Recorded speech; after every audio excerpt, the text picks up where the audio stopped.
your perspective, especially with Poonawalla, where, you know, the ticket size was pretty large pehle, right? From now you've come down to the 10 lakh rupees ticket size. So you have seen both the journeys of higher ticket size to a lower ticket size and more micro loans. So as we were chatting in the morning, that first thing is that obviously to protect the loan, we take a 50% of the loan value as the property value as LTV, and then we do a protection cover on that. Maybe you want to just walk through that journey for everyone, and then how do you see that progressing? Where is the attachment rate going? How do you see if that customer segment, do you think behavior is slightly different from the MFI and the MSME customer segment, and you think some green shoots are there for us to address some of these questions? Thank you for having me over. Very eminent panel, very lovely listening to you all. If I can just reflect back a little and look at the landscape, I think if you step back and take a larger view, I think one of the things is that all of us are extremely proud of the fact that we are the world's 5th largest economy. And it's the PM's mandate that how do you become the 3rd largest economy? And the gap is about what? $500 billion. Right? And yeah, so that's a gap really. If you really size it up, it's about $500 billion. So it's very important that these discussions some way contribute to the larger agenda. And if we really size up our GDP and we look at the current GDP per capita has seen a phenomenal increase. I think from $1,200 to $2,200 per capita has just about happened in less than a decade's time. Moving from here to $3,000, I think is something which possibly can even happen in 5 to 6 years' time. The very important aspect to note is that the debt per capita is about $1,200, round about that kind of a number.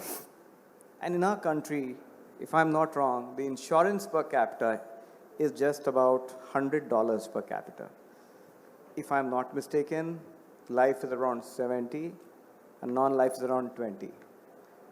What it means is that when compared to other developed nations, we are about 1/30th of the size of what the possible insurance penetration could be.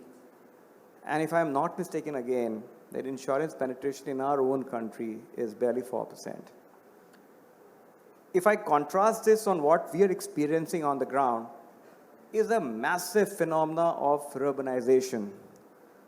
About 30 kilometers of road construction per day. The theme of this session is last mile insurance connect.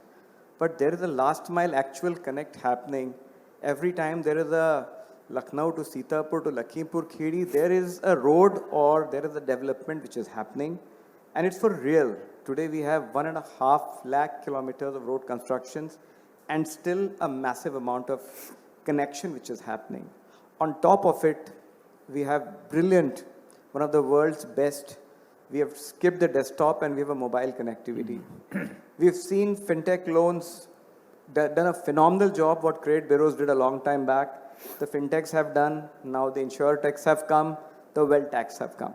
Now what does it really mean? What are we seeing on the ground? We are seeing a lot of customers who are addressing the need first of Roti, then Kapda, and Makaan along with Makaan Insurance. If you look at the hierarchy of needs, insurance by and large only begins to come as when your disposable income begins to rise. The point I'm trying to make is that with every increase of GDP per capita, the ability to get insurance done is only getting higher. And how are we experiencing this on the ground? I think we do long tenor loans, and our long tenor loans also need long-term insurance, which means our insurance penetration is 100%. We don't do a loan without insurance. So you don't give only if there is? No, we don't. We don't even touch. Okay. It's important for a customer to be insured, and it is not about because we just want to sell a loan and get done. Because if the prime mover does not exist, so घर वाले बेघर ना हो जाएं, इसका कदर है हमें. We kind of really worry about that. So it's a stated theme that forget attachment, forget mathematics. You take care of the consumer. So in most cases also, even if there is a shortage of loan and there's a widow, we tend to write it off so that the family is... The house is not. The house is there's a roof over the head of the ones who remain. So it's very important to know that the loan is long term, and we do a long tenor loan as well, and we do 100% penetration. And what we are observing is that our business used to be barely 1,500 crore around 6 years back. We've been growing at almost 30% CAGR. We are at now, 7,000 odd crore, around about that. I mean, we will grow at 30% for next 5 years. We have field teams. I mean, just to tell you that we are a team of around 1,700 field sales officers on the ground each, and I am reasonably sure that we meet possibly at least 4 to 5 customers per day, which makes it around 10,000 customers per day. In a year or in a month, we meet 2 lakh and 25 lakh customers. The point is that out of 25 lakh customers, we barely will be able to give loans to 30 to 40,000 customers. There is still such a large number of customers which we meet on the ground, which the fintechs don't. What we have is relationship, we have belief, we have trust, and what the fintechs or the techs have is a lot of customers. Touch point. They have gotten the customers, but how do we deepen them?